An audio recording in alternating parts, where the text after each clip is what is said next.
qalliinkan oo ah mid uu si tabarucaad ah u fuliyay Dr. Maxamed Axmed Cagaweyne oo kaashanaya ka kaliyaasha caafimaadka ee ka howlgala Cisbitaalka Madiina ee magaalada Hargeysa waxa qalliinkaasi lagu sameeyay dad kor u dhaafay 40 qof oo qalliin kala duwan lagu sameeyay waxaana xusid mudan in maanta uu Dr. Cagaweyne ku guuleystay qalliin aad u culus oo uu ku sameeyay gabadhaga ka naafa oo danyara oo laga jaray fiix dhowr kiilo taasoo looga caal waayay in wax laga qabto dalalka gobolka Dr. Cagaweyne ayaa ka warbixiyay qalliinkaasi uu sameeyay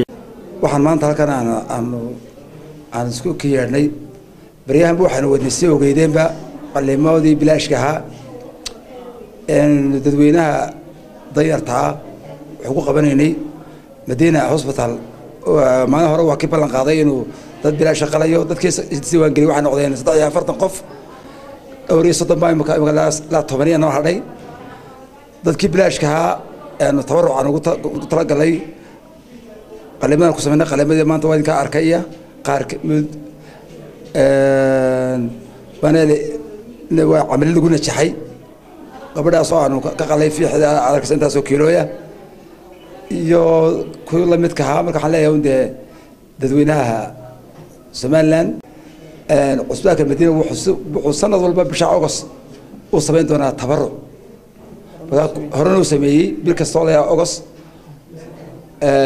imika waxaan marnaa qofkii dhowr 20aad wakada waa inta adag intaas oo kiiloometer gabadh baa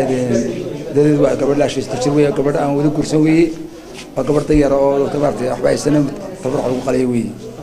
waxaan leeyahay oo liba dhagala oo inaan gursanin sidoo kale hawlwadanada caafimaadka ee qalliinkaasi kala qayb qaatay Dr. Cagaweyne ayaa ka hadlay qalliinada kala duwan ee dhakhtarku uu sameeyay waxa weeye qalliinada had iyo jeeraale aan halkan ku sameeyno ayaa ay ka mid tahay tani annagoo wadnay qalliinadii tabarucaadka ahaa ee Dr.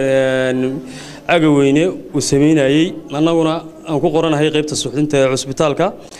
ayaa waxaa jirta in had iyo jeeraale fiixa fara badan oo ay laga soo diiday Itoobiya iyo dhammaan cisbitaalada dalka inaanu sameeynay mana aha tii koobaad waxaanu sameeynay kuwa yaalo intii doonaan ku waaweyn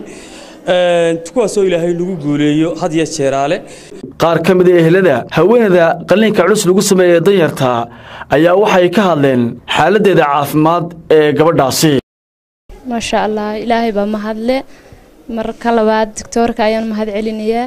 Ilaahay waxaan ka rajaynayaa imkana koomay ku jirtaa in ka soo baxdo si sharaf la loogu guuleystay geesta kale qaar ka mid ah bulshada